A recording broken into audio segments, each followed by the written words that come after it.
Welcome to another video. This is going to be part two of coping with grief and loss of a parent. The first video that I did has received a lot of feedback, and I just want to send so much love to every single individual that has left comments on that video. My heart always goes out to anyone who can relate to the video. And I just thank you for your transparency, for the well wishes of myself, and just the community that I see down in the comment section. Coping with the loss of a parent or both parents is something that I honestly now understand to be true, that it is lifelong.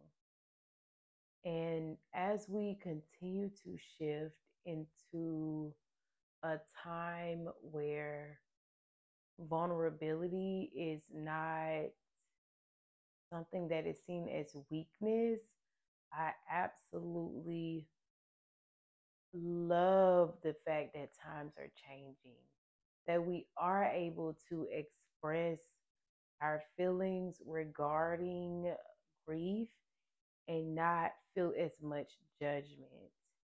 That was the reason that I made the first video, and I've just felt it tugging at my heart to make a second video. And so, again, I want to foot stomp on the fact that feeling grief, whatever feelings that you feel, are valid. And I always hope that you have the space to feel those feelings, that you have a safe space as well to feel those feelings. I hope that in your life, you at least have someone who you also feel comfortable with discussing that grief in moments when you would like to discuss it.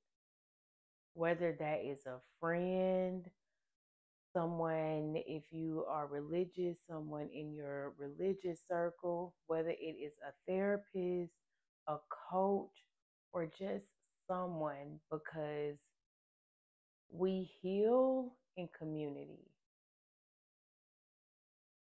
The second thing that I want to highlight again is the fact that when it comes to grief, I know often if we search for like coping with grief, there's always the five stages of grief that are kind of like in the forefront of what we see when we're researching grief.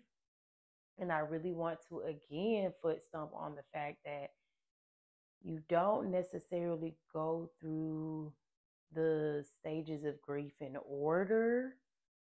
You may bounce back and forth between feeling anger and sadness. You may feel in denial for longer than you think you may feel. You may struggle with acceptance. You may get to acceptance faster than you thought you would. But just know that that is okay. Your grief journey is individual and specific to you, especially because the way we handle grief has a lot to do with how the relationship was with that parent when they were on earth. Everyone doesn't have positive relationships with their parents. Everyone doesn't have negative relationships with their parents. Know that it is okay to feel and be in whatever stage of grief that you are in for as long as you need to. Don't feel bad. Don't shame yourself for feeling your feelings. Feel your feelings. Allow yourself to feel those feelings. and know that I send you so much love in every stage that you go through. The next thing that I really want to take a moment and discuss is if you did not have a positive relationship with the parent when they were on earth, that may be residual healing that has to happen when that parent is gone. There may be things that will come up that you never even had the space to think about when they were on earth because your brain may have been protecting you and keeping you safe in whatever way it needed to be. So know that if there are more complex feelings that come up regarding the parent, if they were not able to love you in the way that you needed, maybe they did the best that they could when they were here, and maybe their best just wasn't enough. Two things can be very true, and know that it's okay to feel whatever you need to feel. A couple ways that I would like you to remember that you can honor yourself in your grief season is by writing letters, is by journaling, is by sitting and meditating. You can sit and talk with your loved one that has passed. You can reach out to a therapist or a coach. You can create something in memory of your loved one that you feel connects you with them in whatever way you would like. For instance, some people create scholarships. They create a business that connects them to their loved one. Doing a hobby that you two did together when you feel comfortable doing it again without that overwhelming feeling of sadness.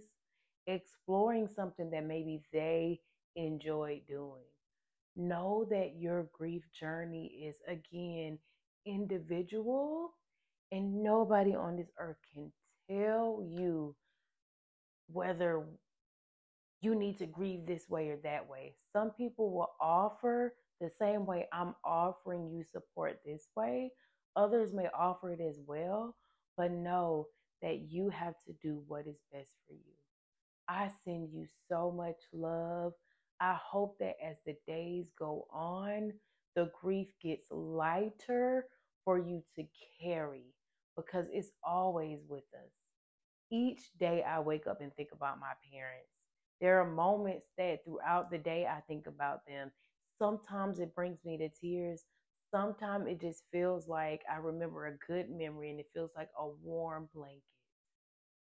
Some moments I'm angry because I think about how I wish I would have been loved differently or how I wish I would have been parented differently. And know what? All of that is okay, and it's okay for you as well. We are complex humans, and you deserve the space and the place to allow your complexity to have all the room that it needs. I send you so much love. I send you so much peace and continue blessings on your journey. Until next time. Bring it in for a hug. I'm giving you a virtual hug. Until next time, peace, love, and blessings.